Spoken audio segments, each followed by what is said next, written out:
The Sceptic by David Hume. Continued. It is certain were a superior being thrust into a human body, that the whole of life would to him appear so mean, contemptible, and puerile, that he never could be induced to take part in anything, and would scarcely give attention to what passes around him. To engage him to such a condescension as to play even the part of a Philip with zeal and alacrity would be much more difficult than to constrain the same Philip, after having been a king and a conqueror during 50 years, to mend old shoes with proper care and attention, the occupation which Lucian assigns him in the infernal regions. Now all the same topics of disdain towards human affairs, which could operate on this supposed being, occur also to a philosopher, but being, in some measure, disproportioned to human capacity, and not being fortified by the experience of anything better, they make not a full impression on him. He sees, but he feels not sufficiently their truth, and is always a sublime philosopher, when he needs not, that is, as long as nothing disturbs him or rouses his affections. While others play, he wonders at their keenness and ardor, but he no sooner puts in his own stake than he is commonly transported with the same passions that he had so much condemned while he remained a simple spectator. There are two considerations chiefly to be met with in books of philosophy, from which any important effect is to be expected, and that because these considerations are drawn from common life and occur upon the most superficial view of human affairs. When we reflect on the shortness and uncertainty of life, how despicable seem all our pursuits of happiness. And even if we would extend our concern beyond our own life, how frivolous appear our most enlarged and most generous projects, when we consider the incessant changes and revolutions of human affairs, by which laws and learning, books and governments are hurried away by time as by a rapid stream, and are lost in the immense ocean of matter. Such a reflection certainly tends to mortify all our passions. But does it not thereby counterwork the artifice of nature, who has happily deceived us into an opinion that human life is of some importance? And may not such a reflection be employed with success by voluptuous reasoners, in order to lead us from the paths of action and virtue into the flowery fields of indolence and pleasure? We are informed by Thucydides that during the famous plague of Athens, when death seemed present to everyone, a dissolute mirth and gaiety prevailed among the people, who exhorted one another to make the most of life as long as it endured. The same observation is made by Boccace with regard to the plague of Florence. A like principle makes soldiers during war be more addicted to riot and expense than any other race of men. Present pleasure is always of importance, and whatever diminishes the importance of all other objects must bestow on it an additional influence and value. The second philosophical consideration, which may often have an influence on the affections, is derived from a comparison of our own condition with the condition of others. This comparison we are continually making, even in common life, but the misfortune is that we are rather apt to compare our situation with that of our superiors than with that of our inferiors. A philosopher corrects this natural infirmity by turning his view to the other side, in order to render himself easy in the situation to which fortune has confined him.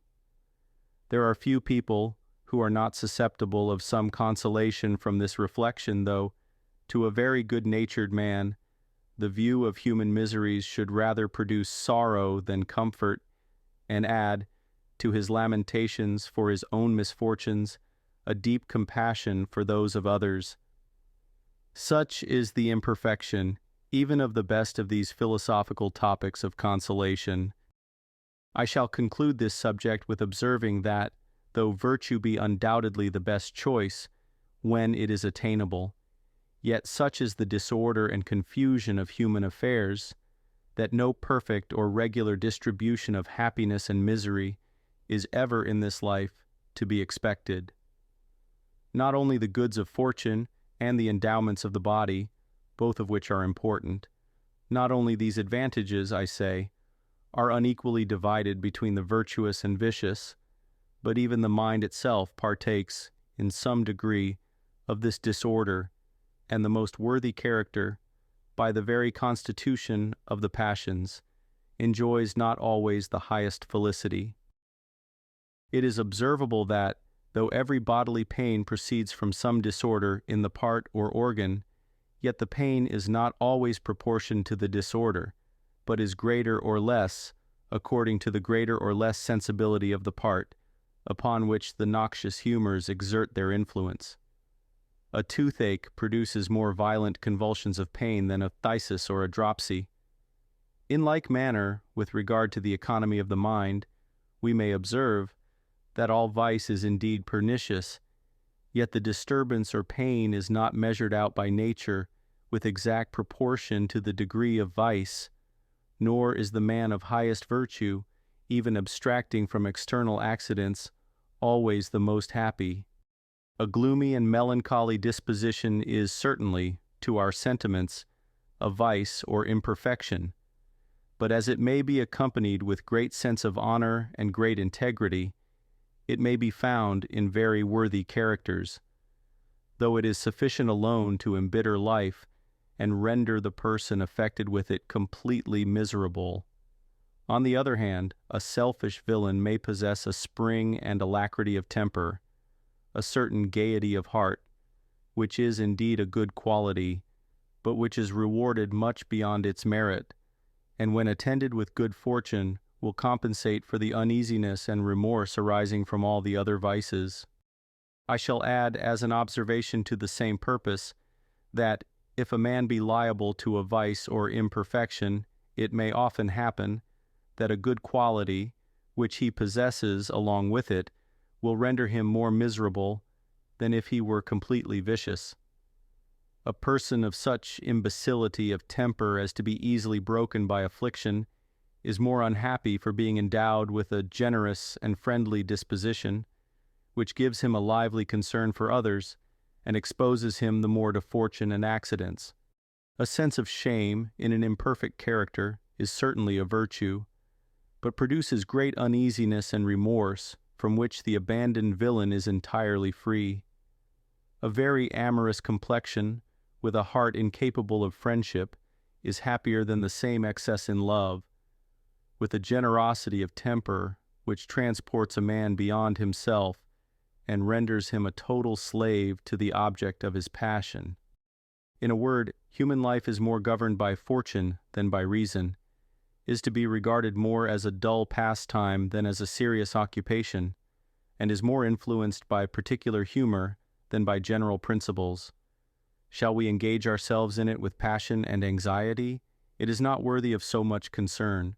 Shall we be indifferent about what happens? We lose all the pleasure of the game by our phlegm and carelessness. While we are reasoning concerning life, life is gone, and death, though perhaps they receive him differently, yet treats alike the fool and the philosopher. To reduce life to exact rule and method is commonly a painful, oft a fruitless occupation, and is it not also a proof that we overvalue the prize for which we contend? Even to reason so carefully concerning it, and to fix with accuracy its just idea, would be overvaluing it, were it not that to some tempers this occupation is one of the most amusing in which life could possibly be employed.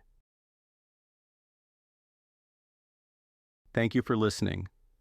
Until next time, pleasant dreams.